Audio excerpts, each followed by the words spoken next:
trading is about knowing the field,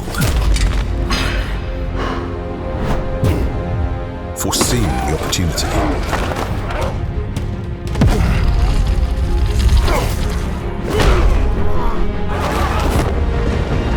executing at the right moment. Timing is everything.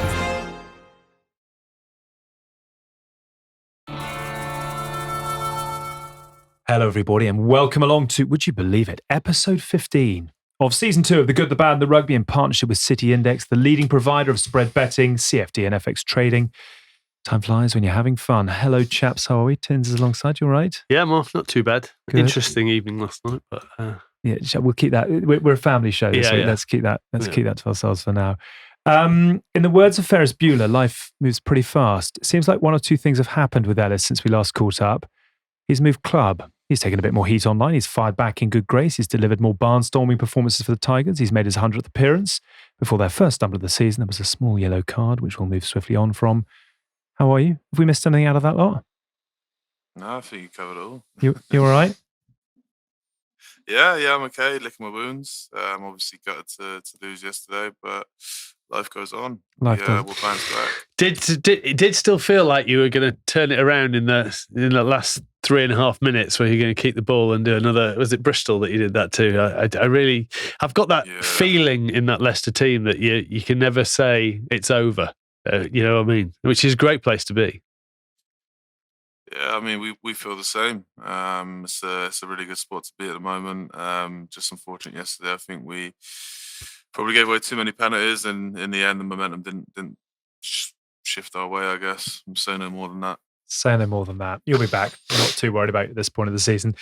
What we're going to do this week, would you believe it, is a bit of work on the show. We have had, I hope you'd agree, quite a month. We had the GOAT on last week, Richie McCaw, which we hope you enjoyed. We got very drunk over Christmas, which we certainly enjoyed. We had Eddie Jones off the back of the November Internationals, who was, as always, good value and fascinating. And in that episode, he dropped a line that has very much lingered with us. Here's a reminder of what he said. I don't think rugby's grown as much as we would have liked. You came through the early professional era, and I don't think we've sold rugby enough. Like, it's a fantastic game, and we need to make it a better game. Like, can we get better domestic competitions around the world? Can we get better international calendar? Can we make the game better? And I think we should always be driving towards that. I think we'll be like cricket, mate, where Test cricket and Test rugby will always be the paramount. And that's the battle.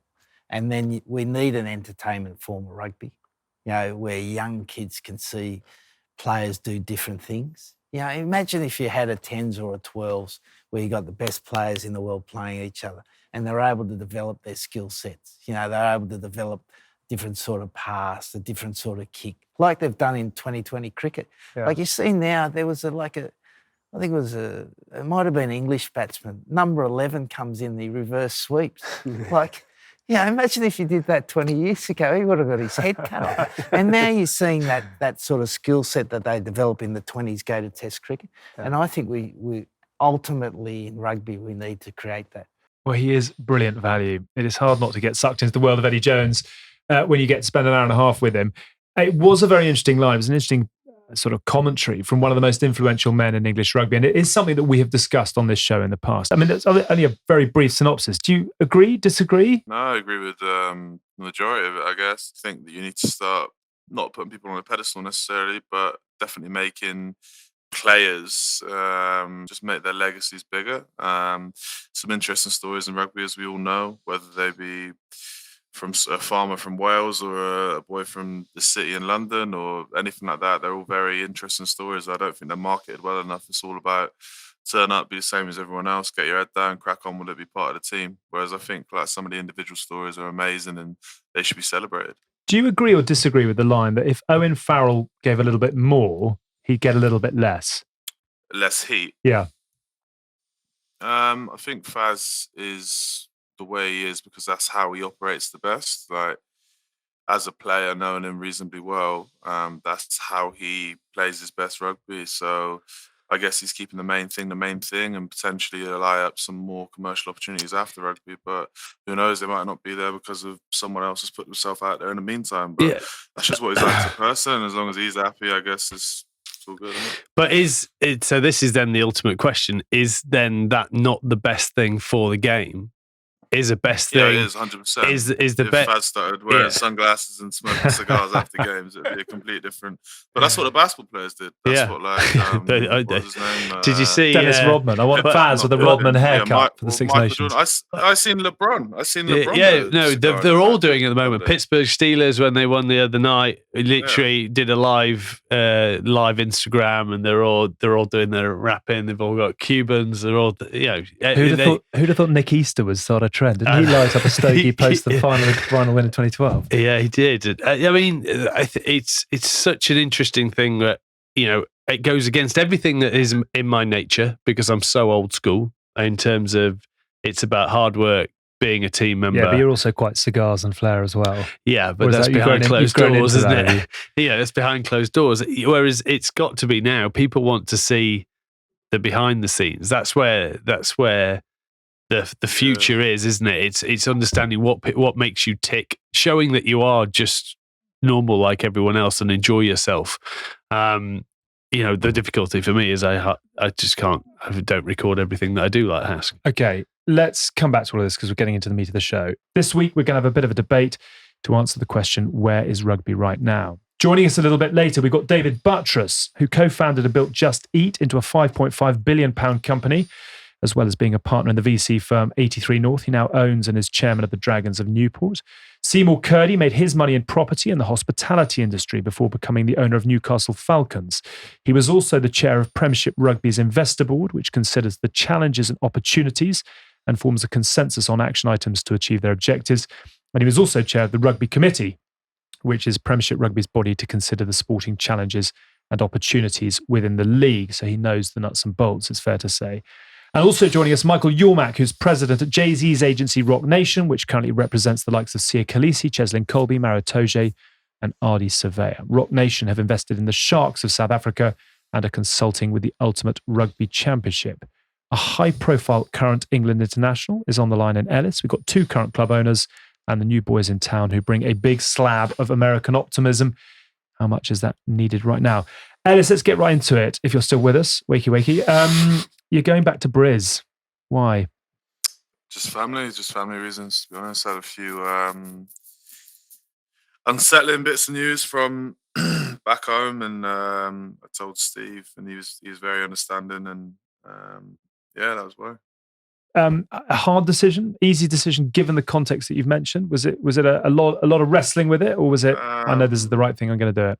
Yeah, half and half, I guess. It was one of the hardest decision I've made in my rugby career. Definitely, it was up there in my life as well. I guess obviously, there's a lot more things more important in the world than rugby. It was hard for me to walk away from a team that at the time was unbeaten. I'd spent 6 years there, made my career, so to speak, at Leicester Tigers, and I was loving my time. And then obviously life takes its toll, and I had to make a decision that was best for me and my family.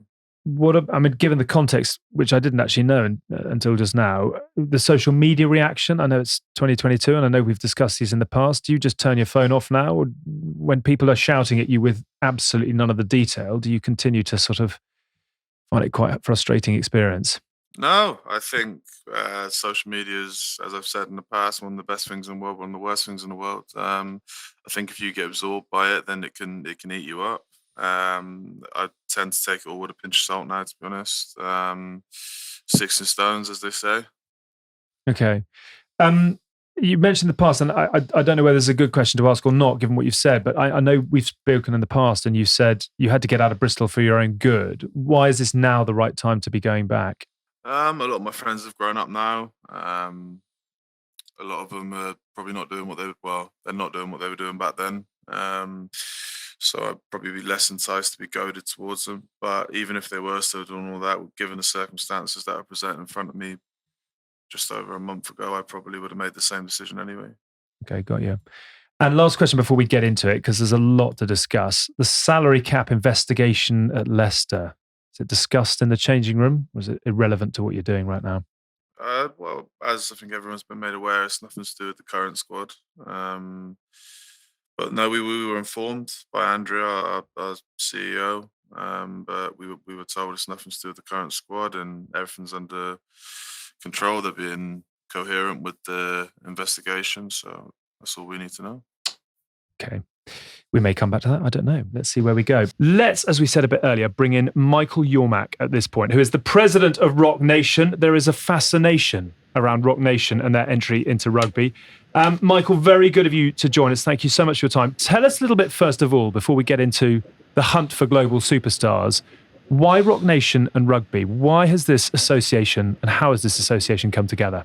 Well, first and foremost, happy and a healthy new year to all of you and to all the listeners today. For us, we kind of fell into rugby. When Roc Nation came across the pond in September of 2019, I had the opportunity to get caught up in the World Cup, which was taking place in Japan. And I actually watched my first rugby match, which was the finals of that World Cup in November. And I watched this extraordinary individual lift the championship trophy in Japan for South Africa, and his name obviously was Siya Kolisi. And after I listened to his speech and his very eloquent words, I realized that he was a gentleman that we definitely wanted to be part of our family, that we could help him amplify his message around the world, and that we could help him inspire and motivate people, not only in South Africa, not only in Europe, not only in Asia, but again, all over the world. And so after the signing of Siya Kolisi, that really was our entry into the sport. So I have to thank Siya, quite honestly, for exposing me to rugby for the very first time and for helping me to develop my own personal passion for the sport, because I've completely fallen in love with it over the last 2 years. Just on that, obviously, Siya is an example to everyone in terms of where he's come from, where he's finally where he's got himself and where he continues to excel. Is that something that Roc Nation really wants to look at? I mean, I've spoke to a couple of guys in your office before, and a lot of it's about a legacy and what people are trying to doing more away from the sport rather than just on the sport. Obviously, they got to achieve at that level on the field as well. Is that what you're sort of looking for? Is that where you see strengths of rugby is the characters and the personalities of the players that take the field? I do. And I think when you look at the history of rugby, there have not been many players that have really had the opportunity to tell their stories. And maybe it's part of the culture, or maybe it was part of the environment that they were in. But there are so many great stories. There are so many great athletes. There are so many great men and women that are playing rugby around the world. And, fortunately for us at Roc Nation, Siya has introduced us to so many of them. And we want to help them tell their stories. We want to help them be successful, not only on the field, but off the field. And so in a very short period of time, in quite frankly, 2 years, we've begun to put together a family of rugby players that have great stories, great personalities, but most importantly, they want to leverage their voice and their platforms to help people in their communities and to help people around the world. You've been involved in the game, as you say, for a couple of years now, and you've got some really high-profile players, and I'm sure more to come at the same time. The question I want to ask you, and you said the point, rugby hasn't been very good at letting its legacy players tell their story, so to speak. Why is that? What have you identified over the last 24 months that has restricted rugby's ability to launch truly global superstars? Listen, I think a lot of it is the culture. Players in the past have never really been encouraged or had the opportunities to use their platforms or to use their voice. Whether they were restricted by clubs or by unions, it almost doesn't even matter.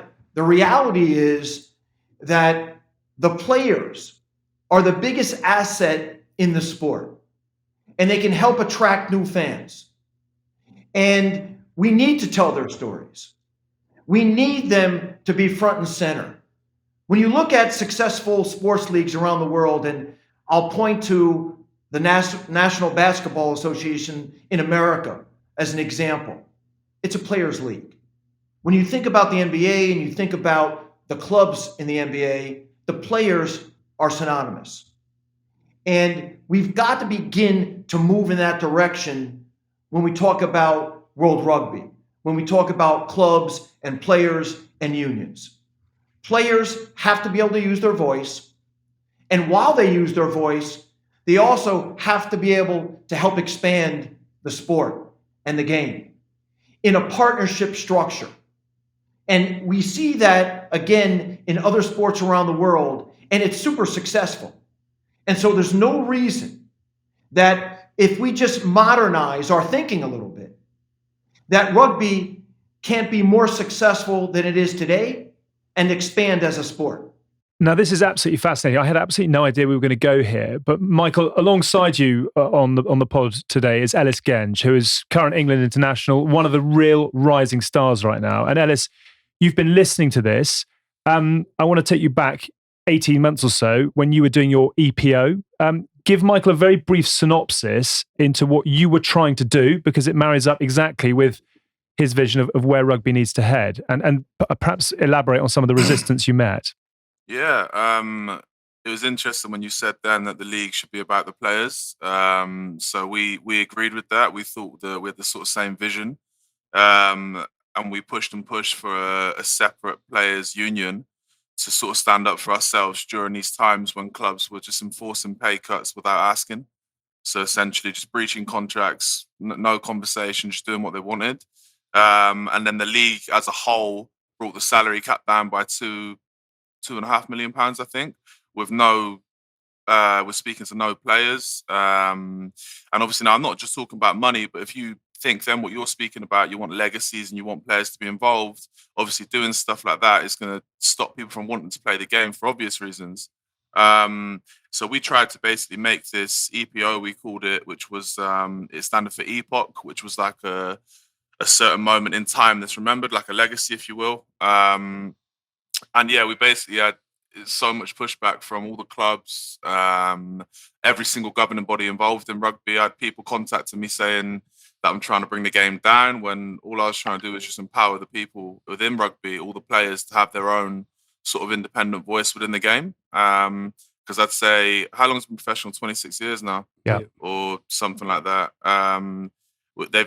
Rugby as a whole, it's been treated relatively amateurly until about 5 years ago, I'd say, probably 6 years ago. And then it took a turn for a real sort of hard professional standpoint. And now it's starting to stagnate. And yeah, we wanted to sort of just take it off the ground and really empower the people within rugby. And it didn't quite happen. Like Alex said, we just had so much pushback from people who you'd think at the top of it, sort of controlling the unions and stuff, would really want to grow the game. But that wasn't the case. You know, I'm sorry to hear that. And by the way, it's a pleasure to meet you. Nice to meet you, brother. It's a pleasure to meet you, and Happy New Year. I'm sorry to hear that, because what you were doing is really trying to strengthen the game. And you know, you and I'm sure many of your colleagues, players here in Europe, all over the world, you guys have great suggestions too. You know, you've grown up in this sport, and you've seen it from so many different perspectives. And so it is important, as we look to grow this sport, that we bring as many people to the table as we possibly can to collaborate on change. And how do we build this game and this sport? How do we make it bigger? How do we make it more successful for everyone involved? And that's the only goal that we have here at Roc Nation. It's really to take this sport to the next level. You know, when I think about the World Cup as an example, around the corner in September of 2023, I think that's going to be an incredible moment for this sport. And if they get it right, and if they get things right leading up to the World Cup, then coming out of that incredible moment, we should be able to take a big step, right? But again, the players have to be at the table. You have to be able to use your voice and your platform, get into the boardrooms, express yourselves, provide feedback, and collaborate. And if the sport allows you to do that, the sky's the limit. So I totally agree with you. But like we tried all that, mate. I tried to organise meetings. I tried to bring people. I tried to have meetings like this, and they were just absolutely reluctant and sort of just didn't want us to be involved in any way, shape, or form. And that's what sort of led me on to trying to start this union where we could just sort of can everything else off and do our own thing. But as I said, it didn't come to fruition. Well, listen, you got to continue to dream and dare to fail, right? And so, we now are an organization that's pushing for that change. And maybe you and I could have a conversation on the side and discuss what the next step is. But, if you believe in change and you believe that change can benefit everybody, we got to keep pushing. And we can't stop just because one door was closed, right? We got to keep going. Yeah, I completely agree with both of you. I think one of the problems that rugby suffers with is it's born out of amateur. It's born out of the amateur era. It's all its backroom administration is born out of doing it for the love of the game rather than setting it up as a professional, full professional outfit. So my question to you, Michael, is in the sort of 3 years you've been watching and then 2 years that you've been in the game, do you see low hanging fruit that you could easily make quick positive change that could then lead to more change? Well, listen, you've heard a lot of the things that I've said, over the last 12 months. Obviously, we Roc Nation are consulting with, individual clubs like the Sharks down in South Africa. We're doing some work with the URC, and I do think there's low hanging fruit. I think when we look at rugby, we've got to make rugby more culturally relevant. We've got to promote diversity. We've got to enhance the fan experience. We've got to do things differently. We've got to attract the young generation. When I go to rugby matches, especially here in Europe, and when I went to the test matches, here in the UK in the fall, it was white middle-class men that were attending the event, okay? How do we bring more diversity into the sport? How do we attract the younger generation? You know how you attract the younger generation? You create star power with the players. Because young kids, whether it be a girl or a boy, right? They want to idolize players. That's why in America, you've got so much star power in all your sports. Because kids growing up want to be like those stars. And that's how they connect. And so by building the profile of players, we can leverage their reach to expand the demographics, to diversify the demographics, and bring the younger generation into the sport. That is so easy to do, and we can do that pretty quickly. And once you diversify your fan base, imagine the new opportunities this sport will be able to create for themselves and everybody involved. Can I ask you a quick question, Michael? Are you moving at this point? Are you moving faster than you hoped at the speed you expected to move, or are you frustrated by the amount of progress that Roc Nation are making in rugby? Listen, we're taking it one day at a time, but I would tell you that we probably are where we expected or hoped to be. Remember, we kind of fell into this because of that magical moment in Japan with the Springboks and Sia. And then we started thinking about the impact that we could make, specifically by signing players on a 360 basis, and then bringing our expertise as it relates to club management to clubs and leagues. My background has not always been on the talent management side. Prior to joining Roc Nation, I ran professional sports teams in America for 20, 25 years. So I understand that side of the business. When you were chief exec of Florida Panthers, you got stuff done quickly, I presume. How does that compare to what you're doing in rugby? Well, listen, this is a bit of a slow move, right? Because, while we're trying to impact change, we've got to change the mindset of people who have been in the sport for a long time. And as we all know in our own lives, change is not always easy, right? It takes time. But the key is progress, one step at a time. So, in answer to your question earlier, we're exactly where we want to be. We know that we weren't going to be able to implement change overnight. We knew it was going to be an educational process. We knew that we also had to learn and listen, okay? Because we don't have all the answers. But we do have some best practices that we know will work, and we absolutely do know that players have to be a major part of the growth of this sport. Just on that, obviously, brands play a massive role within enhancing players, how well they're seen on social media and how well they're put out there into the everyday life, whether it be on billboards, whether it be on adverts or whatever. But what we've sort of noticed over recent times is your brands like Nike, Adidas, Under Armour, Sky Sports. There are a couple more that we're hearing are going to fade a little bit out of rugby. How are you finding it approaching these brands to promote your players' stories? Tell them how good, because a lot of the guys that you've got have got brilliant stories, and we'll all agree on that. And they need to be heard because they need to inspire the next generation. Are you finding great feedback from brands, or are you finding it frustrating to chase them who want to and get them into rugby? Well, first and foremost, you're always going to have brands that get into a sport and for whatever reason, strategically, based on their goals and objectives, leave the sport.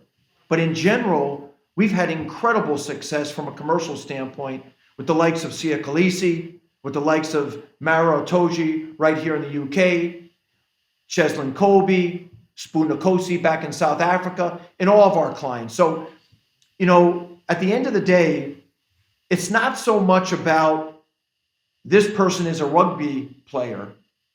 It's more about who is this man or who is this woman?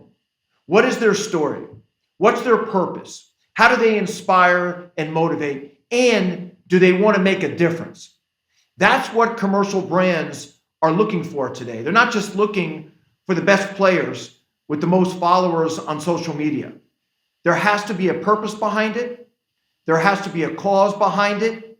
And who that person is as a man and a woman is equally as important as to how effective they are on the field.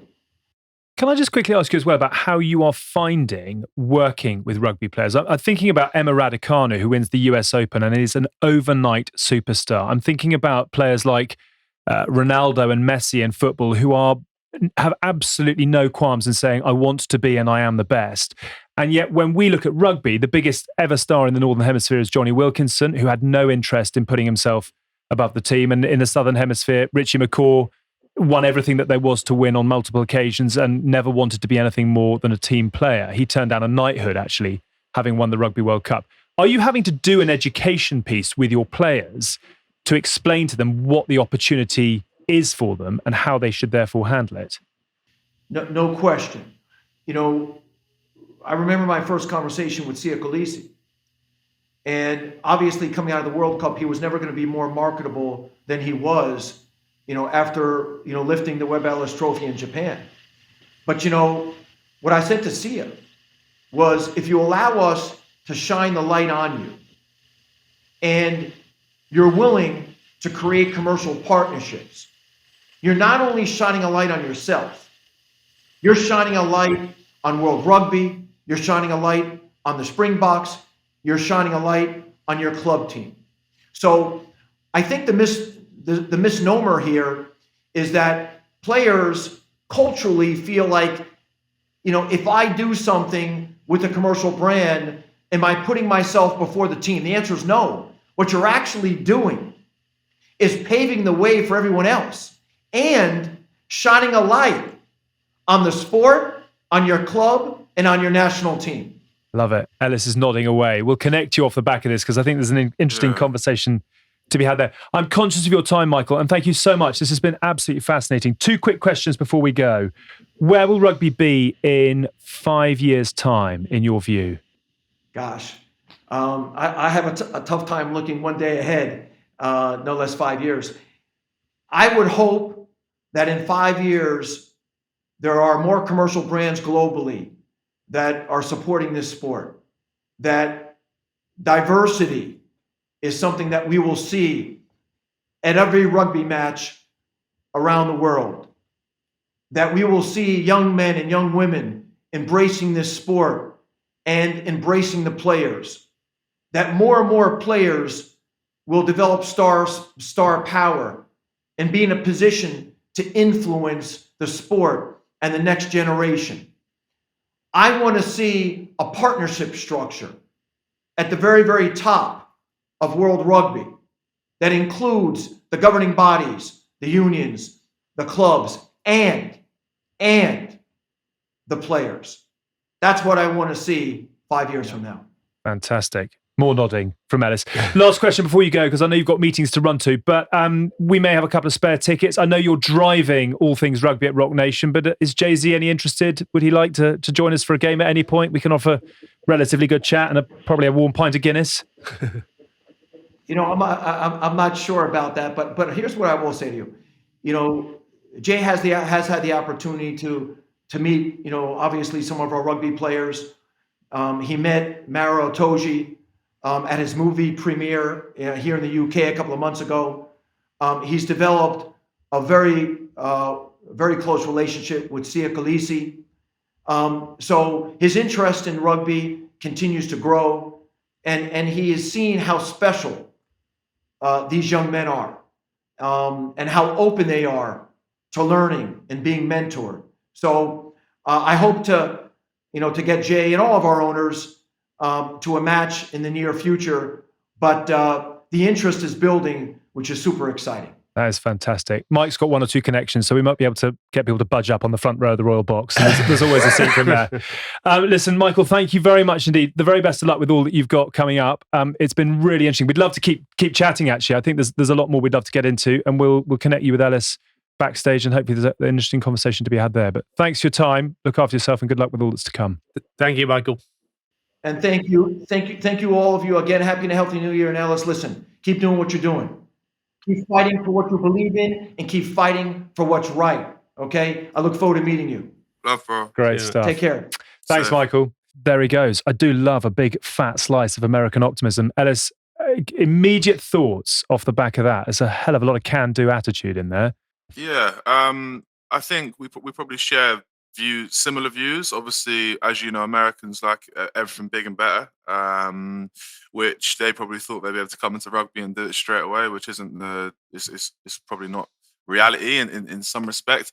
And I'd say mostly because of probably the people who are in charge of the whole setup at the moment don't want it to go that way, or potentially just don't see it going that way because they won't be involved with it when that is happening. But yeah, I really like the ideas that he's got for the future. I think a lot of our views sort of intertwine and line up.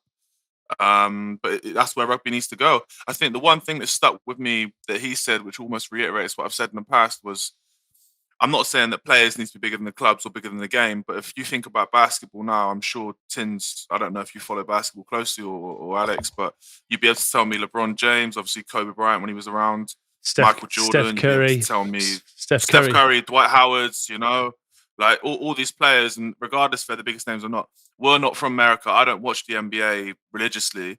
I just know all these players are because they are superstars, whereas I can almost categorically guarantee nobody knows the superstars in our game. The biggest thing I've taken away from it is how we view it. We view the game and then the players who play the game. Yeah. Whereas what he is ultimately preaching is the players can stand up there and take it on their own by doing their right thing. But by doing that, they're doing the game a better service than they are following underneath the game, if you're not. Does that make sense? Totally. 100%. It's like if Maro, sorry for the sake of the pod, if Maro puts up an Instagram post of doing something that's a bit fruity, a bit weird, like he done that thing with the scented candles, that's making, but that is a bit like, I don't know if Maz likes candles or not. He's never told me he likes candles, but he's up there, he's doing his bit, he's furthering his career, and he's opening more doors for everyone else to go and do that. Who knows? I might get a gig with a fragrance or something, you know, off the back of Maz doing it. But that's what opens doors. And if you cut yourself off and really seclude yourself from the world of market and advertising, because ultimately the people at the top of the game in rugby anyway, what they're trying to do is bring in more market and advertising. It does go back to that. That's what he's doing for us. It goes back to that conversation we had in the season 1, episode 7 or whatever it was, we talked about when LeBron James was angry that he didn't get MVP in that finals game, and he went and just told the media that he was pissed off about it. And he wasn't saying it because he thought he was better than the guy who got it. He was just saying, "I'm played out my skin. Of course, I'm pissed off that I haven't got it, and I'm going to share that with you." And that goes back to towing the party line, same answers in interviews. That has to change too, because you have to see people's personality. Because if you don't see people's personality, you don't know what they are as a human being. Seems a bit deep, but you don't know what they are as a person. You don't know, you learn nothing about their background because you don't, and that's why someone like Ellis is sort of standing up at the moment, because his history has been mapped out because he's never been scared to show it. Yeah, and that ultimately is then creates more people to have an interest in it. Yes, sometimes it leads to more haters, but then a lot of the time it'll lead way more to more love than it would haters. I want to go back to Ellis's fragrance. Yeah, Dirty Rhino pour homme with Ellis Genge. I think 70% of the time that would work every time. It'd overtake Sex Panther, that one. Hyundai P. Right, we'll link you up with Michael so you can get your fragrance business going.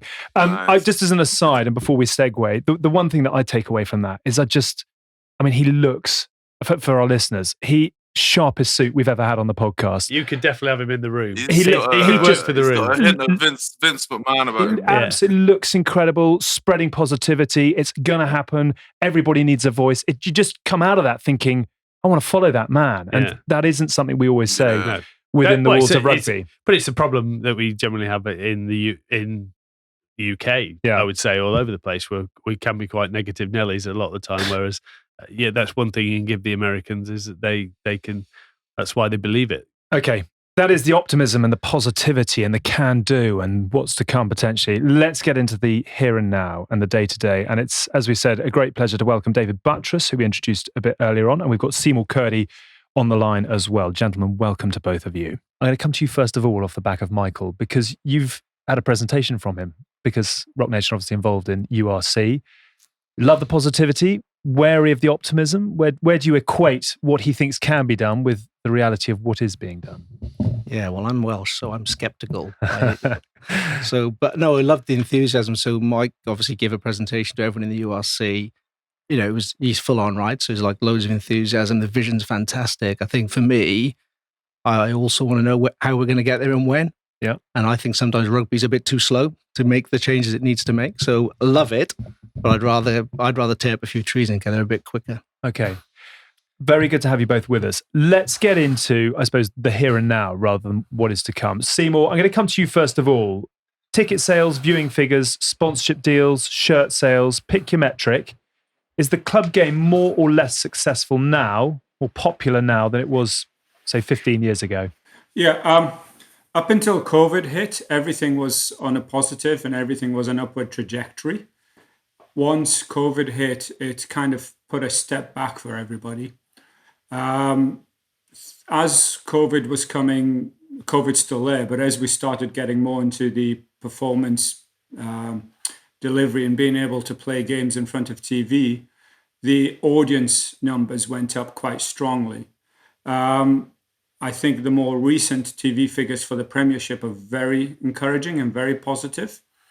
I think our ticket sales across the Premiership and Newcastle were improving and coming back to where they were quite quickly till Omicron came along, and I think it's shook everybody a bit. I think we're definitely on an upward trajectory with this more recent COVID issue being a road bump. But I'm very positive that we're in the right place. We've got the likes of Genge who have followers and stars in the game. So I think it's very much a good family entertainment. People are looking to do less things, but more family orientated and more meaningful activities. People's time's more precious than it's ever been. And definitely on the TV side, it's doing very well. So I'm very optimistic longer term. I think we've been through a very difficult time, both psychologically, financially, and just everybody finding themselves, whether it's on the pitch or in their normal life. But I do believe we're pretty much through that in regards to the professional side of rugby, and just look at the requirements for international ticket sales and the TV attendance. So in summary, I'm very positive on all of that. How much of that do you echo, David? Yeah, I guess I'm going to be the miserable one. I feel like the international game's thriving. I feel like broadcast is doing really well. I think things like the URC with Roc Nation, that's definitely worked. The TVs, you can see it's rising. I think the COVID thing is longer. If I take Wales as an example, the clubs have got about 20 million quid of the COVID debt. I mean, we've got a 20-year plan to recover from that. So that's going to be with us for a while. And that's going to have an impact. And in Wales, rightly or wrongly, we've been a lot more conservative around the management of COVID. And I can feel, our supporters have lost confidence to come back into big stadiums. So I'd be interested to see the contrast in the attendance figures, because I feel like we're going to crawl back in Wales a bit slower than perhaps you've seen in England, where it's been a bit more bullish, like Premier League football grounds are full, the rugby grounds are full. Whereas look, at Christmas in Wales is lockdown again. Yeah. So I feel like Wales is going to take a bit longer to get back. And the 20 million quid COVID debt that we've got is going to take a while. So, but I would agree on one thing. There's the long-term optimism. I feel bullish about that. Rugby's a brilliant product. The broadcast is lifting. Putting the players at the centre of everything, which is Roc Nation strategy, is 100% the right thing to do. But we've also got a bridge from where we are now, which I think is coming out the 100-year pandemic into the future. And I'm not convinced we've got a good enough plan yet. When you say putting the players at the centre of everything, what does that actually look like? What does that mean? Yeah, I look at American sports a little bit. I'm a big fan of American sports. So I love the way the Americans have developed pro sport the last 30 years. I mean, we've all read the NBA thesis and what they do with the NFL. But what they really do is they make their best players and their star players, they make them into icons. And that drives everything. And soccer's done that the last 10 years with Neymar and Messi and Ronaldo. And then that drives the adoption of kids, because all you really want to do is start acquiring kids into the game, which drags mum and dad along. And that's really the model. You can overcomplicate the sporting model. If I think about how I got involved because I got a school ticket from my school to go and watch Wales play at the Arms Park. And the first time I went at 30, I couldn't believe it. Like the atmosphere, obviously we've got a good anthem. So the first time you hear that is like, wow, I'm addicted for life. And I think rugby forgets that sometimes. But does that, what America has done so well and what they do so well with is to create a journey of those guys turning into stars. So I would say to, Sky Sports, to BT, where are the under 15s who are scoring unbelievable tries? Where are, that journey starts there, which what they do in America with high school ball, college ball. Obviously, college ball is actually, in most situations, college football is bigger than the NFL. So you see their journeys. So everyone is already out there knowing these players before they arrive, whereas we end up having to wait till they're 23, 24 before we see highlights reels or clips reels, unless they're putting it out there themselves, but no one's really going to see them unless the big TV rights and everything else promotes that. And I think that is one thing that we really do miss, is an instant access to the up-and-coming stars in terms of Six Nations on their social media, Premier Rugby on their social media, England Rugby on their social media in terms of what's happening at under 16s, what's happening. Because there's still got to be great tries scored out there by great athletes. Yeah.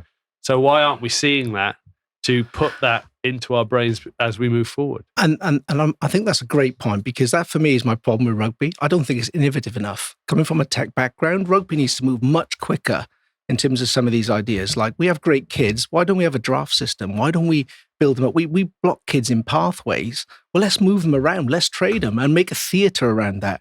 You can have deadline day. You can create loads of great theatre around rugby. So the product starts to have talkability with kids. They love all that, right? And even we all supporters love it too. Yeah.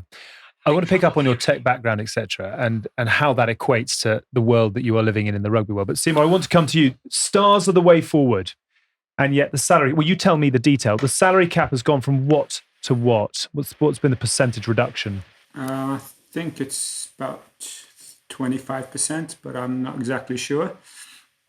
Tell me a little bit about the decision making that has gone into reducing the salary cap by 25%. The most important thing about Premiership rugby, as far as a industry goes and being able to sell, is a competitiveness. We have a very, very strong league where on any weekend, any team can beat any team. And professional rugby in the Premiership is not a huge sport. It's not like the football money coming into it.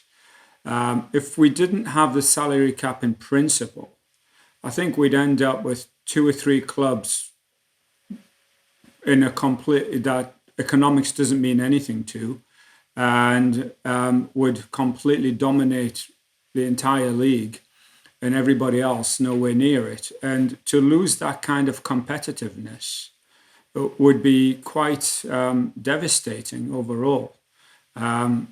Maybe only one team right now would be the one strong enough to basically buy, park, employ the top players, and everybody else would be really struggling.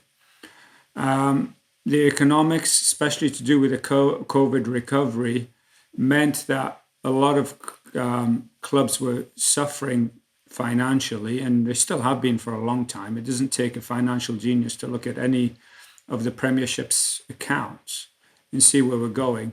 So dropping the salary cap was a way to stop the inflation for 1 or 2 clubs that could do it, or just generally to try and bring everybody into a position where you're not sticking your neck out so much that you're actually jeopardizing the league by overexposure to try and become competitive.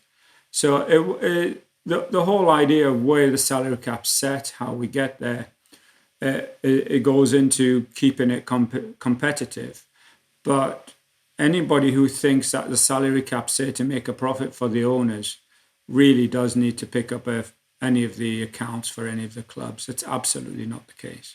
I'm going to come to you in just a moment, Ellis, but I want to continue on this, Semore. You're the former chair of the Premiership Rugby Investor Board. So the 2 questions really off the back of your answer then are, is it a unanimous decision across the 13 teams to reduce it, or does it take a heck of a lot of bargaining, bartering to come to a consensus? And off the back of that, what do you think the implications and the impact is going to be on the product you are a huge investor in reducing the salaries of the players who play the game? Okay, your first question is, is there a barter method? 13 organizations, each are in a slightly different place. So ultimately, there is not bartering, but common sense will prevail. We talk around what is generally the best way forward, what still allows competition, and the number comes out quite quickly, and we do always end up unanimous because it's the type of thing you just wouldn't go forward unless everybody agreed on. And COVID was a pretty obvious way to do that. Sorry, what was your second question? The second question is, what will the impact be, do you think? I imagine you scenario plan these things. When you take 25% out of your wage bill, what is the impact going to be for the clubs, for the generation of stars, for the ability to compete in Europe, the quality of the rugby? You know, when you scenario play it, what do you foresee as a result? Usually the stars shouldn't be an issue. They should still be there because we have the exempt players. Every team has a marquee player rule that is out of the salary cap. So we should still be able to get the stars into the Premiership. I think a link between salary cap and not having relegation should allow clubs to play more of the younger players, the up-and-coming players, and develop more the English qualified players to be able to give them more game time. I think on competitiveness, I haven't seen a big effect. It's January time, so it's transfer window time, and I've noticed on most of the usual everyday player, it's roughly the same. I think there's more younger players being given more opportunity. There's probably less mature players who are from the Southern Hemisphere coming over. And then the marquee players are still the marquee players. So I'm hoping it doesn't affect much the the competitiveness with other leagues, but within the same league, it should actually provide more competition. Okay. Ellis, I'm going to come to you. We're obviously hearing the club owner's point of view on this. From a player's perspective, what is the chat amongst you, your peers, and what do you foresee as the impact of taking 25% off a wage bill? I agree with a few things Seymour said, but when it comes to, I think, all due respect, Seymour, obviously the £2 million off of the wage salary cap, if you look at that from a player's perspective, right? The average, I think this was in 2011. I remember seeing this actually when I signed a year or two later. I seen a statistic come out from an agency. The average, I think, Premiership players' wage was 180,000 or something, and obviously that's like propped up by marquee players or higher earned players compared to low ones. So that would be brought up a little bit. But bringing the £2 million down, so say it was an average, that's what 10 to 12 squad players then. Because that's not international players' salaries. This is the frustrations that I've got with it. So you then take 10, or even if you're paying people 100 grand or 80 grand, you're taking so many more squad players out of those teams, right? And they can't go anywhere else within that league because obviously the cap's been brought down unanimously by £2 million. Now, I understand the financial constraints, and maybe you can answer this for me, but then you spoke about the rugby didn't have the money that football has. Of course it doesn't. They've got ridiculous wage bills and obviously people pay to watch it, so that's why the money's where it is. But my question then would be to you, so I'm a Bristol Rovers fan. I support Bristol Rovers, terrible at the moment. They're not doing very well. But I remember when I was 12 years old, went away in the cup. We watched Bristol Rovers versus Fulham at Wembley, believe it or not. And we won 2-1, right? And Bristol Rovers at the time should never have won that game. Our wage bill was nowhere near Fulham's. Brilliant. What a day for Bristol Rovers. What a day for Blue Square Prem or Nat 2 football, if you will. So why, and this is a genuine question, I'm not having a stab at you, why do the rest of the teams have to equate to other teams that can't afford the salary cap? So, for example, Burnley, we had Sean Dyche come in and he spoke to us. He said, Burnley don't have the wage bill that Man City have, but when we turn them over at home 1-0 or something, what a day for the club. Why does everyone else have to compensate and come down to other people? So there's a salary cap there of, say, 7 mil when it was 7 mil or 5 mil now. As far as I'm aware, from what I know, Newcastle don't spend up to the 5 mil anyway. So why does everyone else have to then come down by £2 million? Why would you not, as a team, want to see everyone else earning more money or making more money and teams getting bigger, bringing in overseas signings and better players? And then when you're in a better financial position in years to come, then you can do the same. That's my question. So why does everyone else have to equate to 2 or 3 teams who potentially can go on with a £7.2 million wage bill? I think I mentioned about competitiveness and 1 or 2 teams completely dominating the league. If we had that disparity between being able to spend what you want rather than what financially makes sense and what other clubs can or can't afford. Ultimately, the aim is to develop the league, build up the clubs, absolutely reinvest in anything that's there. And obviously with the financials, you pick any of them up, that's not happening. Within my short tenure within professional rugby, which has been about 10, 12 years, I've been now the owner of Newcastle, a lot of very, very good people who I respect enormously have come and gone out of the sport, have invested, they've left. It just did not work financially. From Brian Kennedy to Rokenshaw to I think every club I know has changed owners just about, other than Leicester. So the idea of just saying, well, if you can afford it, spend it. That would be great if we had a bigger league, more money in the game, and half the teams could do it. But I think we would probably really see that if we decided to go down that route, would have 1, maybe 2 teams that are completely dominant And it would be quite destructive for the rest of the league, the business environment in general, and just the whole league. My hope in the salary reduction is that we get more younger people the opportunity to come up. And nobody has ever said the salary cap has to stay. It just needs to be affordable. Very clever business people, good people who have come, invested, tried to change things and just kind of walked away after a few years. This churn of knowledge, I'd love it to stop. It'd be nice if there was a long-term strategy within being able to build everything up, and controlling the expenses and controlling the salary cap is the one way we see it. I mean, if you kept the salary cap slightly above what everyone can afford and then raised it a bit more and raised it a bit more, everybody would try and spend to it because they don't want to be left behind. But ultimately, we're back in the same position where every club's losing 3 to 4 million a year, and that can't last. If you just did a free-for-all and said spend what you want, then I think we'd go to the doomsday scenario, 1 or 2 clubs and everybody else. They'd end up at 2 competitions. And I think basically this was introduced because not were we losing the usual 3 to 5 million, but because of COVID, we absolutely hemorrhaged. And we do have a lot of debt now with the government recovery packages that we borrowed.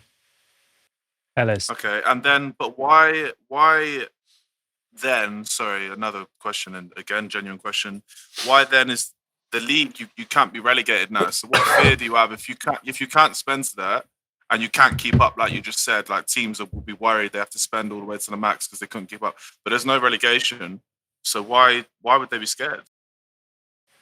This is to do with competitiveness. I'm probably slightly different else than most people because, as you know, I just spend what I think I can afford rather than try to. But there's the competitiveness and there's a need to go after the trophies and make sure you're at the top because you're worried you'll lose the supporters if you're not equal. And if the 3 teams in the south, 4 teams in the southwest didn't all spend to the salary cap, then one of them would be left behind. And then does it ever come to the crossroads? And again, I'm trying to be as open as I can. This is from what I see as a player. Then would you not think, right, I can't spend this money anymore, then sell the club and someone else buy it who could spend up to the amount to stay competitive? Or bite the bullet and stay put, like a Burnley or the teams that were at the bottom of the football Premiership, for example? I've got to be careful on rumours here, but it's a fairly open secret how many clubs are up for sale, and there isn't the money there. There isn't the oligarch. There isn't the Middle East money buying rugby clubs. And I'm not doing it, but if I was to put up my club for sale tomorrow, I don't think somebody else would come in and spend the money I'm spending. There has been a lot of ownership churn, which isn't a good thing. And nobody's saying this will stay. As you know, as the money comes in, the affordability needs to come in, and I think the next TV deal will change everything. Do you think that the reason, like you just spoke about, Middle Eastern money, they obviously spend ridiculous, up to £1 billion on some clubs a year. Do you not think that they look at the £5 million cap and think it's not worth their time because it's such a small amount of money to them? Obviously, it's an enormous amount of money to us, but to them, that they don't want to get involved because they don't see it lucrative enough? No, I just think rugby is not a Middle East sport. Football is very big in the Middle East. I know you have sevens in one place, but it's mostly expats watching it. There isn't a club game. There isn't an international game in the Middle East where every country has a football team. No, they do. You're right. Can I ask you, Semore, because your first answer, you spoke a lot about the optimism around the game and the fact that there is, the rugby is moving in the right direction. But the last 5 or 6 minutes paints a very different picture. It feels like there are some enormous holes below the waterline in rugby at the moment. And there are some real issues that are almost making the listeners here worry about where the game is going to be. I suppose my question off the back of that really is: do you remain confident in what you are trying to build here? If you're building a product where you're only going as fast as the weakest link, that doesn't equate to someone like Michael from Roc Nation coming in and saying we've got to dream big, we've got to inspire new children, we've got to get everybody believing in the product here. What you're actually doing is going as slow as at the speed of the slowest horse, and hoping that you'll make it through to the other side. I don't quite see where the optimism fits in to the picture you're painting. First, we're not going at the speed of the slowest horse. I don't spend a salary cap. Other people don't spend a salary cap. So it's by no means, when you add the marquee players and the allowances, 5 million is not the right number. It's a much bigger number than that, because it depends on how much you pay the marquee player, depends what your international allowances are. The marquee players are unlimited. So I think you wouldn't be far off the mark if you said some clubs could get almost double that. We don't go to the speed of the slowest. We go to a number that everybody agrees is workable. I'm full of optimism because I've been in this a long time, and I've been in points where the salary cap made it very uncompetitive being as high as it was. You had relegation coming in every year. So your team was pretty much decimated with sponsorship, season tickets, etc. when you were relegated. Now there's a bit of a COVID relief. I think things were so bad during COVID that the improvement now is giving me optimism. We do have underlying problems. Absolutely. We have a lot of issues there, but the issues are being addressed, and we're working towards rebuilding the league, refixing everything. And I think a great achievement here is if we could all be affordable businesses that were attracted more investment and better minds and bigger wallets, and we're able to build up on that. Amen to that. That is a very good point. David, I want to come to you because you're listening intently. Am I right? Is there a salary cap in URC? No, but there should be, right? So Okay. I'm listening, and I think two things about salary caps. Right? One, I definitely agree with the competitive element. If you think about the best sports in rugby, I love watching the English Premiership, and we're in the URC, but I love watching the Premiership because I think every weekend is exactly true. It's a great. You don't know the outcome. The jeopardy's high in terms of who's going to win-loss. Anyone can beat anyone, and I love that. I think the URC, this is going back to my point about moving much quicker. If you want to create a league that's exciting every week, you can't have one side with triple, double the wage bill, because you guys know, you've all played pro sport, then we all know what the outcome's going to be. There's a reason why Man City are at the top, and with all respect to Burnley, I love Sean Dyche as Burnley, but they're not going to win the Premier League. So creating that element of uncertainty around the outcome, I think makes a great product in sport, which is going back to the American sport analogy, which is why I love American sport, because there's genuinely a different team can win the Super Bowl in any given year. But ironically, within that, all American sports have salary caps. They're just ginormous. Yeah, correct. Which goes to why I think optimistic about the future about rugby, because what does rugby have? We can either blow ourselves up over the things we don't have, which is the same money as football, or we can talk about things we do have. So where my optimism sits is rugby has brilliant values. I think one of the great things about attracting families and kids to the game is rugby has the best values of any sport I can think of globally. So let's talk about that and bring customers in, or supporters in that way. The other thing we have is a brilliant international product. Yeah. So let's use that better, because I think one thing World Rugby needs to sharpen up around, it goes back to my problem with rugby, why it doesn't change quick enough, is why are we not going quicker in developing North America, South America, help these Pacific nations to be competitive at international level? We should be making those changes much quicker. And World Rugby gets stuck for me in politics with a small p. Yeah. And I would rip all that up and go much quicker with all that stuff, because I think that would give it a far quicker global appeal. I want to come back to that because I think there's a very interesting expansion. But Semore, you'll enjoy this. Oh, just before we do this, can you would your wage bill at the Dragons, where would that fit in at the Prem? Would you be above the cap? We're around 5 million. You're on 5 million. Around that level, yeah. And do you know what Leinster spend out of interest? No one in the world knows that. Right. Would you be confident that it would be more than double? More than double. Yeah. So the stat I'll give you, Semore, just that proves your point, is that Leinster have won the last 4 trophies in the URC, and in 6 of the last 9 years they've been champions, which I think does potentially back up that the rich win in the URC. In life and in business and in sport. Tell me about your investment in the game, David. What was it? You phenomenally successful, as we touched on, within business. Why did you decide to get into rugby? So through my granddad, actually. So my granddad was involved in Pontypool back in the 70s and the 80s. And so when I was growing up, I used to go to Pontypool Park and I was a ball boy. And so I just loved the game. Obviously played in school, all the rest of it like everyone else did in Wales. And then went off and had a business career. And I actually got hooked into rugby through a schoolboy ticket generally.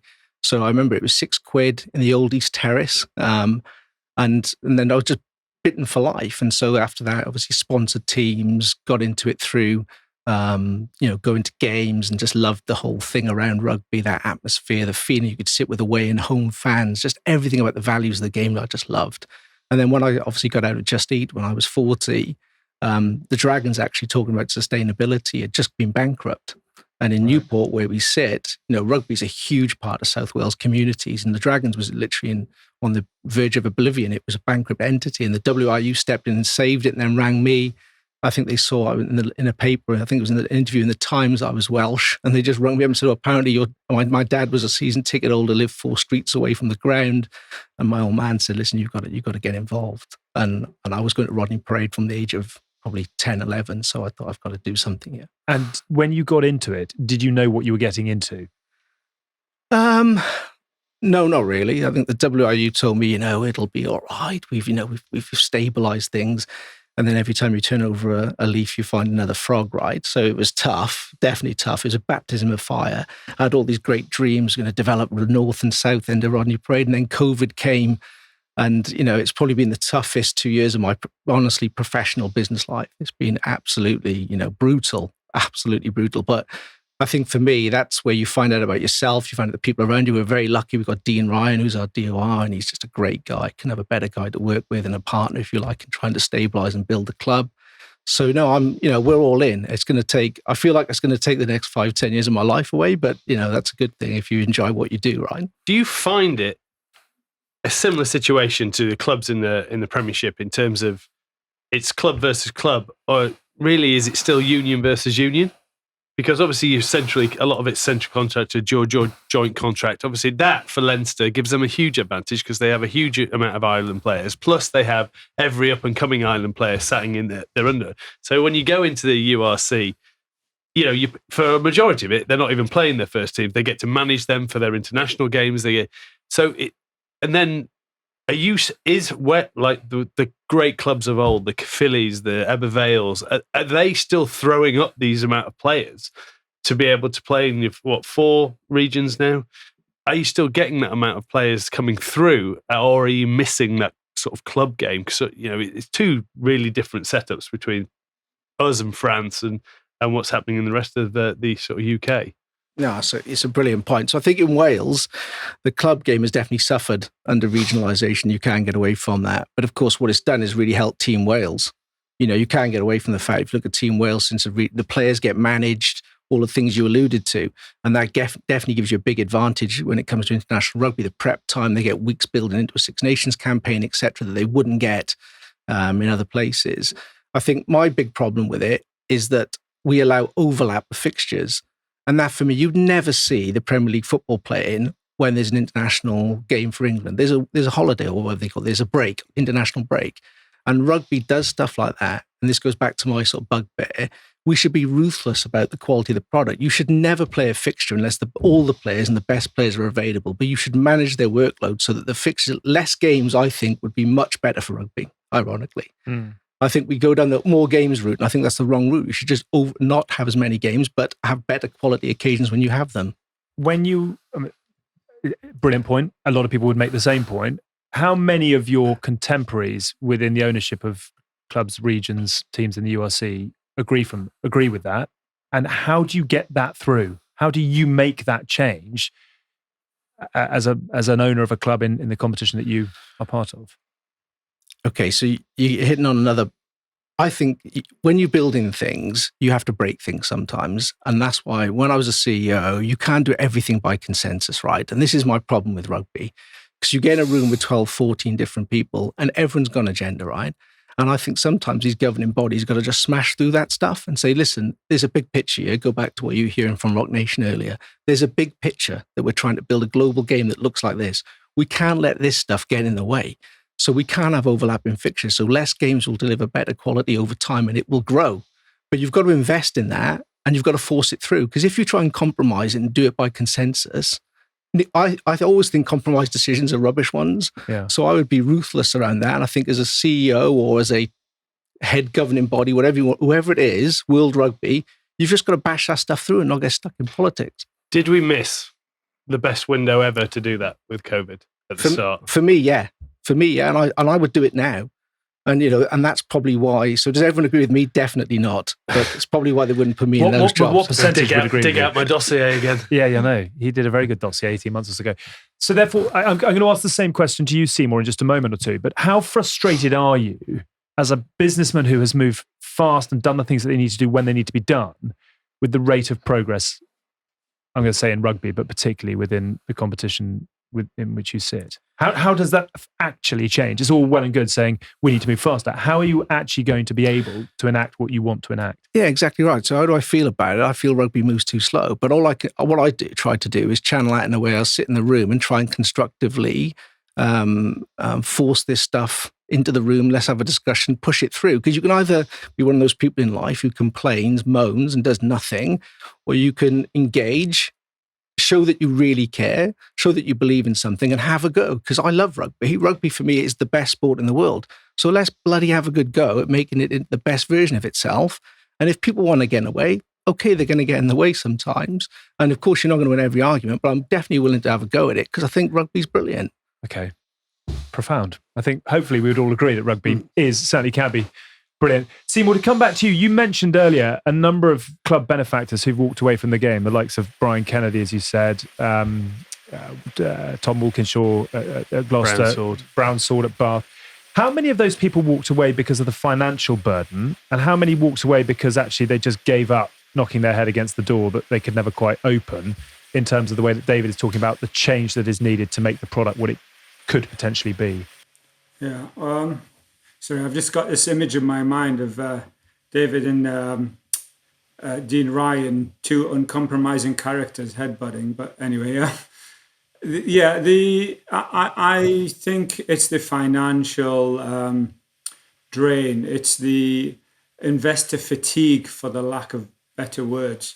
I think earlier on, when you go back to the days of John Hall and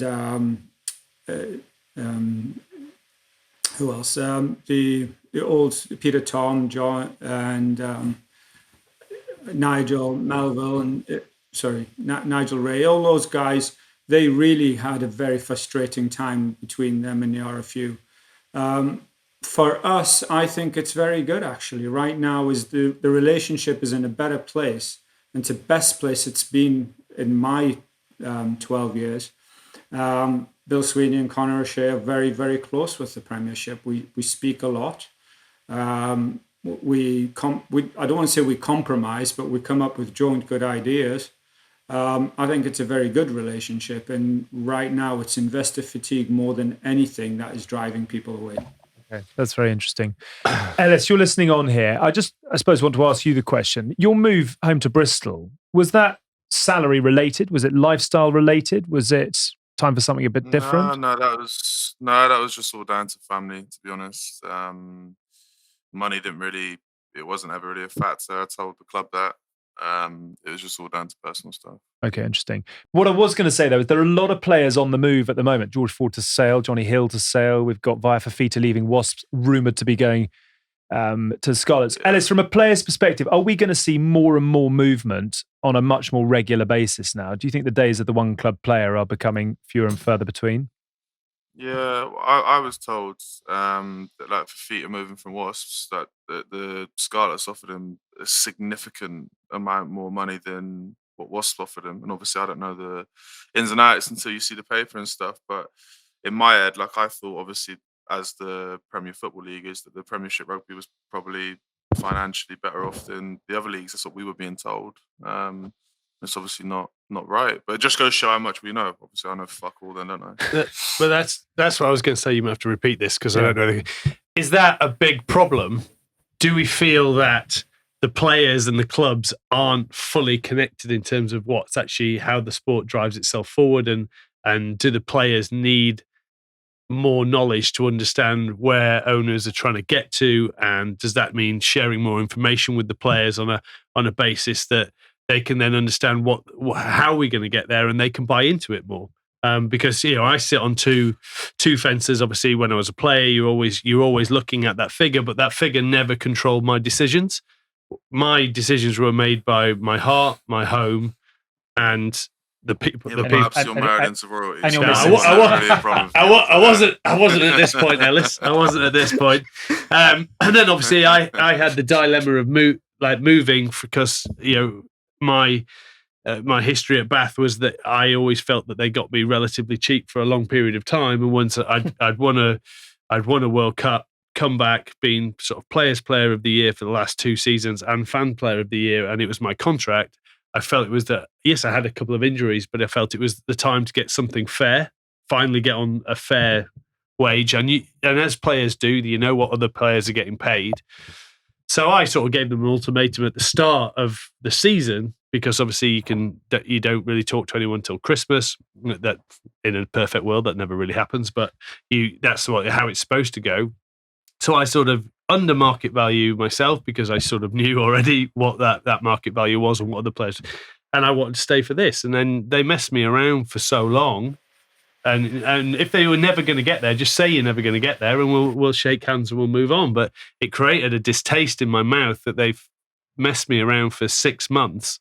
And by that point, you were talking a 25% shift was the minimum I was going to get by moving, because you are only going to get more money by moving generally. So you've got to have that ability to, where is happy? Are you happy on your salary, and know what that feels like, which I was pretty comfortable with. And then, I didn't look at places that were giving open checkbooks, which there were at that point. And I then moved to where I thought I was going to win something, which was Gloucester. And yes, we won the Park Pen that first year, and we lost a lot of finals over the years. But I still say my decision to go and actually to a club that was going to compete was the right decision. But I never wanted to leave Bath.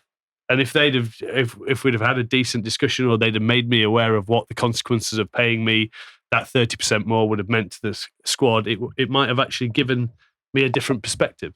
Do you have proper chats, Ellis, with the power brokers? Are you invited as Leicester captain? Are you invited into the boardroom and given a rundown of the overview of the club? So I think Tommy Youngs used to go into the board meetings and stuff. Obviously, since COVID, like meetings and stuff, and trying to keep COVID out of the club, I don't think we've had many face-to-face meetings. But no, I've never been on any of the board meetings on Zoom or anything. Obviously, when the cuts came in, I had a very few heated conversations, but I wasn't captain at the time, with a few of the board members and the people looking after all of that. For my contracts and stuff, if I ever wanted something done, I'd just go and speak to the person who had the final say. So, for example, I'd probably speak to Semore, I'd speak to David. And for me as a character, it's easier to do that. I think that with the constraints of the game at the moment, that people probably get shafted are the ones that don't have as much of a pulling power, I guess, in the stance, that you could, as nasty as it sounds, almost do without the squad players that are replaceable. Those are the ones that get shafted in the biggest way. And that's why I get a bit of a bee in my bonnet about the cap when it comes down, is because a lot of the players who are squad players, because the cap's been brought down all the way for every club, they all have to lose those 10, 12 squad players that aren't going to get contracts anywhere else, unless they go to France or, I don't know, wherever. Yeah. Can't even go to France at the moment because of the COVID stuff. Well, Mike was asking the question, would you like more of a dialogue around the business side of the club? Or have you actually just got to get on and get in the gym and do what you're meant to be doing on the paddock? Well, the first things first, look after rugby, and usually a lot of the other stuff looks after itself, as a wise man once said. When I was digging around and doing all the Epoch stuff, I actually looked at all the books and stuff, and we presented the books to the people who were in charge at the time at the club, or looking after the books and stuff. And they were like, yeah, brilliant, we know that, but the rest of the clubs want to do this. So from a financial standpoint, we done our due diligence. We we actually paid people to look at all the books and everything that was published. We had all the numbers, all the figures, as I spoke to you about before, Alex. And we looked at numerous clubs, and a lot of them were worse spots than others. But I think there were a lot more outs than what people probably made that to be. Like, you could have got out of the situation a bit easier. But again, as you know, I'm not a businessman and I'm not in charge of the club. So they probably made the best decision for the club and for them. So that's just what we've seen. Semore, how much of a dialogue do you have with your senior players around the working of the club and the decisions that you're taking and how you reach those decisions? I'm quite friendly with most of the players. Usually when it comes to asking them for something, or there is some kind of element of crisis or rumour and you want to go and iron it out, you meet with the senior players, not with the entire squad. I have one of the biggest squads in the Premiership. I have a lot of players. I'm blessed that way. I just want to jump back to the value of a player, and I think what we sometimes overlook is the value of a player to one club can be completely different than he is to another club. Not necessarily because they don't rate his skill level or they don't have the requirement, but it depends who else is around the club. And if you're lucky to have a really good academy, and you can see good academy players coming through the senior academy, you probably want to. I'll just take a wing position, saying you've got 2 or 3 really good wingers coming through. You might not offer that winger as much as you think, because you need that budget to be shared amongst the next one and the next one coming through as well. So it's a requirement for the position. It's not necessarily if the club can afford it or not. It's just how it's distributed and what they're aiming for and what kind of hole they've got in that position. So there's a lot more to it than they want to pay him and they're not paying him, or they're shafting him or not shafting him. It's very rarely anything like that. It's more the economics of the putting a team together that works with the rugby department input and the board input. What I would say is the rugby department, mostly through Dean Richards, is involved on every board meeting we have and know exactly what's going on with the club. Okay. Just as an aside, what impact does an Adam Radwan scoring a wonder try have on Newcastle? Do you see ticket sales go up, shirt sales change, or do you need a Wilkinson, as Newcastle used to have, a sustained period, a World Cup winner, to really move the dial on the day-to-day of the club? Oh, that's an interesting question. Please bear with me. If I just jump back to the difference between American football and rugby, American football is a spectator sport. Rugby is a player sport. Most people who seem to come to a rugby game have in some point of their life played. And I think the biggest difference an Adam Radwan makes to the region is other young kids will pick up a rugby ball, which in turn gives me more customers, but not for another 10 years.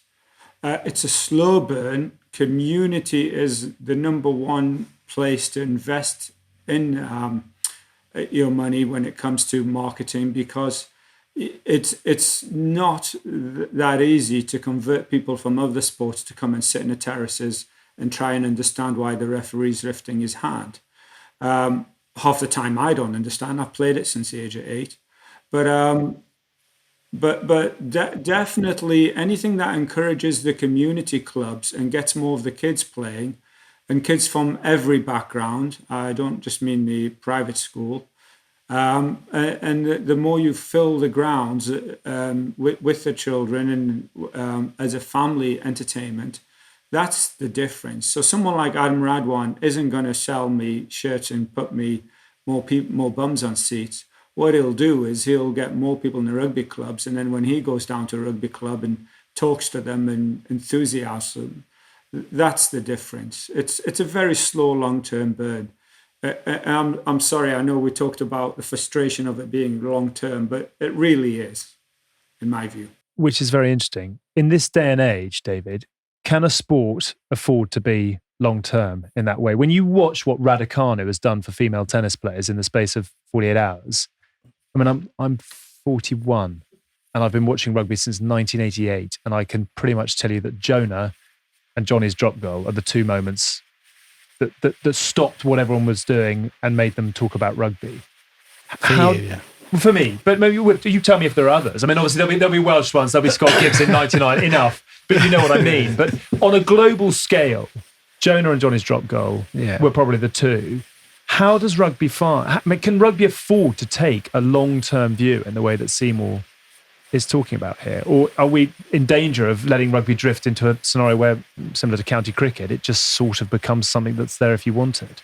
Look, I think, you have to have a long-term view, any business you're in, right? You have to have one, because where are we going, right? What are we trying to get to in the end? That's what everyone should be able to align around. Players, administrators, investors, shareholders, CVC, whoever it is, right? So you have to have that long-term view.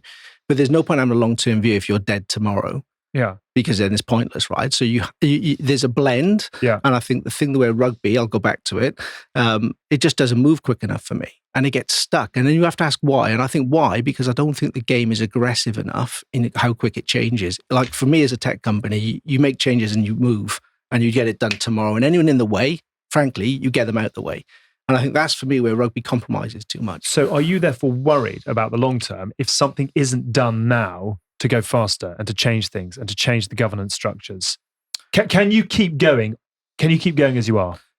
For sure, rugby can keep going, but what do we want to be? I mean, do we want to be like, not fulfill our potential? Rugby could genuinely be, I think, a global game. It can be a global game. And what does that mean for players, for investors, chairmen, for owners? It means a lot, right? And that means a long-term view, which I think Semore talks to very well.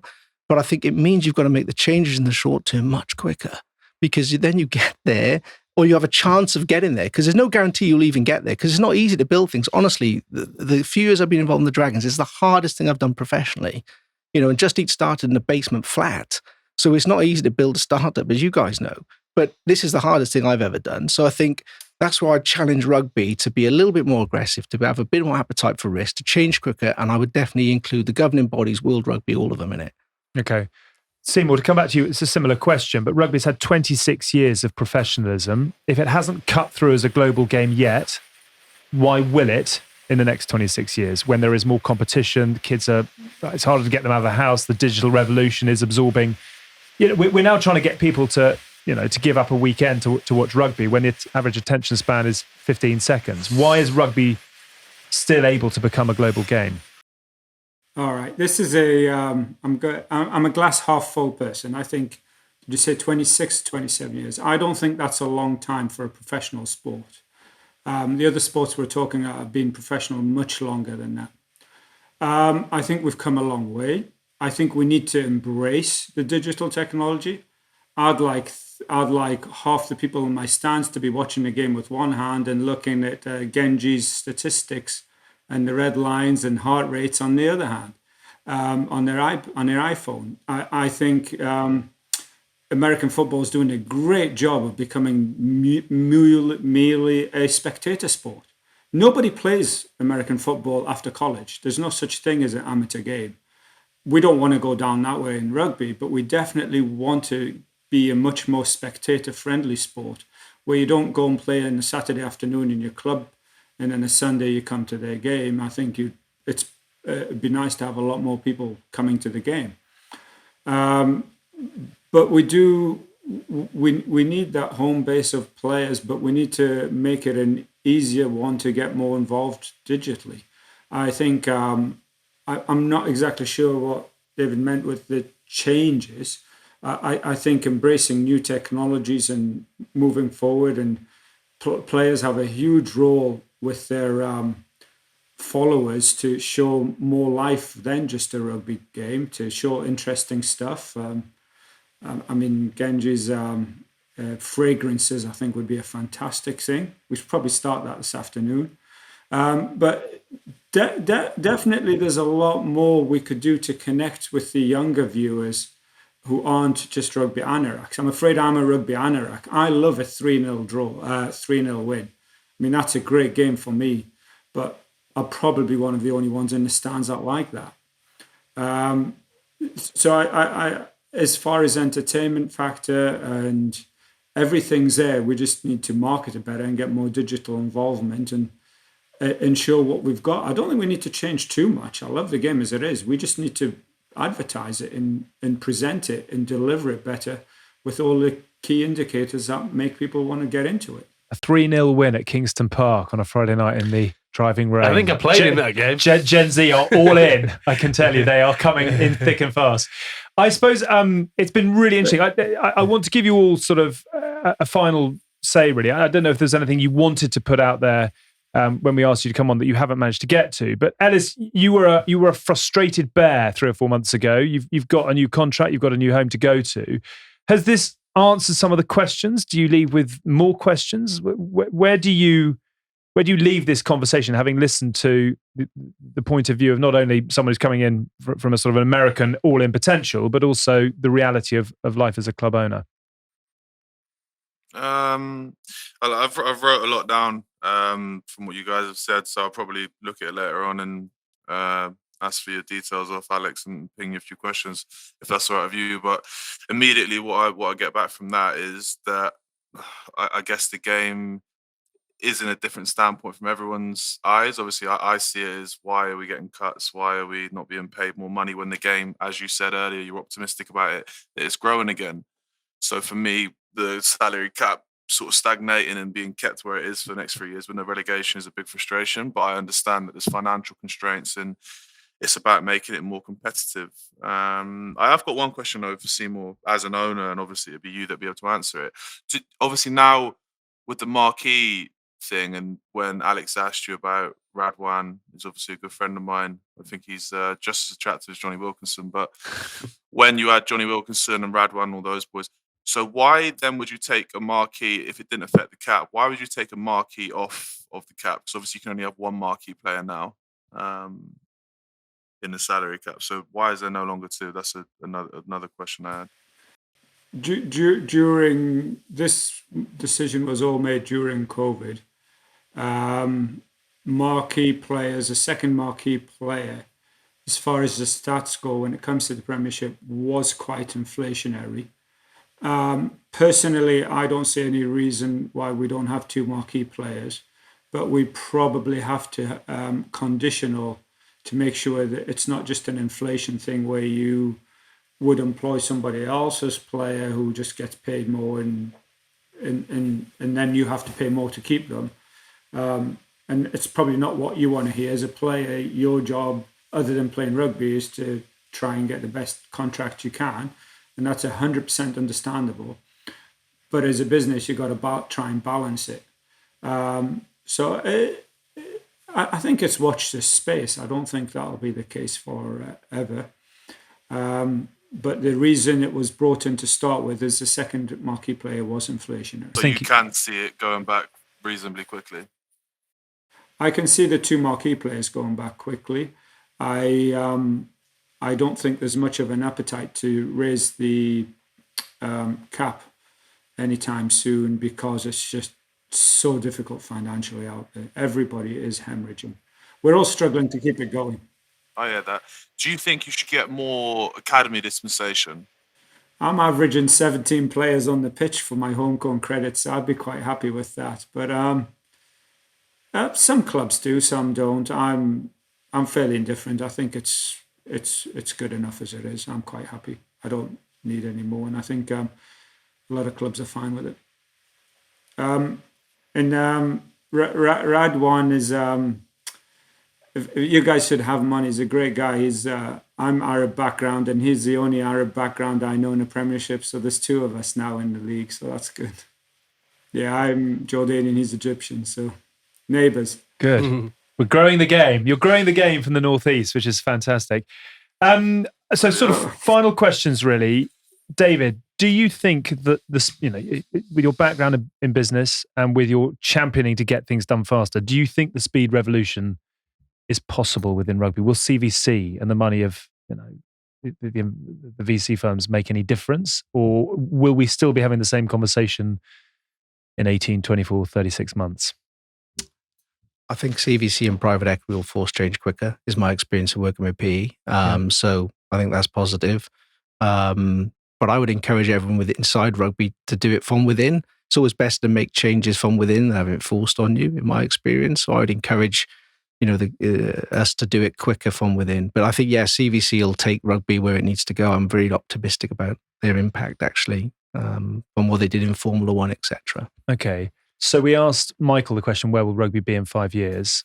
Dragons possibly champions of Europe? I don't know. Where will the Dragons, where will URC be in the next 5 years? Where I'd like it to be, I'd like us to be fantastic at developing local talent, because I think we have the most clubs in Wales in our area, and I think so it's incumbent on us to be world-class at developing young rugby players into professionals. So I'd like to see us great at that.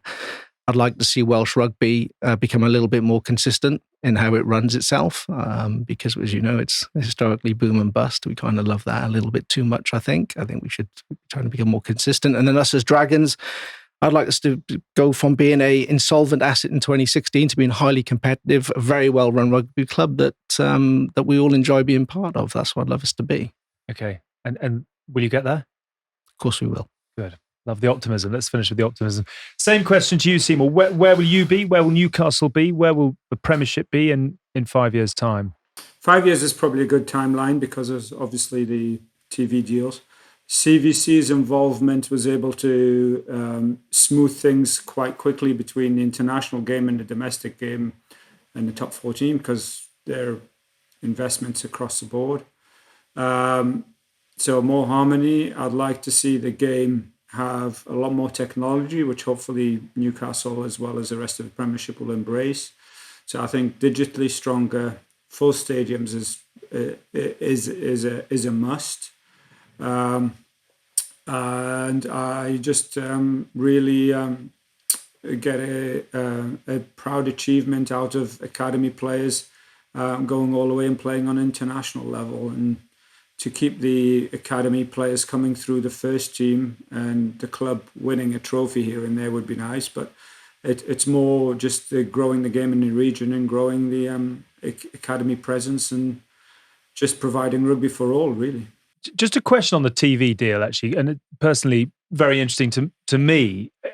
Am I right in thinking that as the Premiership, you actually and you want CVC to package up the Premiership, Europe, perhaps summer tours and what is currently the autumn internationals or that November series into one deal so that you get one broadcaster who puts a bigger check down for all competitions than the current sort of independent? You've got BT covering Premiership in Europe. You've got Amazon taking November. Not quite sure what's happening with the summer tours at the moment. Are you trying to package rugby up into a more attractive bundle than these individual deals that you've got right now? Is that where your confidence in the television money comes from? We want more money for the television deal. Packaging it all as one rugby channel. I've heard the rumours that it'll be good for the game and good for the TV revenue, and the split should be bigger for the Premiership. But my confidence comes from the fact that TV revenues are TV viewer rates are much higher than they were and are growing quite strongly. And hopefully by the time the next round comes along, we're out of COVID and out of this financial insecurity we're all living in, and that, I think, more than anything, will put a bigger number on the table. Okay, interesting. Watch this space. Semore, thank you so much for joining. It's been really interesting to get the lie of the land. Really appreciate your time. Listen, we must leave it there. I wonder whether we might do this again sometime soon. It's been absolutely fascinating. Thank you once again, David. Thank you, Semore. Thank you, Ellis. We have been this week, the good, the bad, and the rugby. Let us know your thoughts, your views, and if you want to do that, it'd be nice if you did it just relatively in the spirit of a good debate rather than in terms of abuse. Leave us a review, leave us some feedback. I think we'll do this again another time soon. Once again, thank you to all our guests. The show's pulled together by producer Shara Kilgallen, and the world-class fixer is Matt Chuck Norris. The good, the bad, and the rugby is a Folding Pocket production. Have a good rest of your week.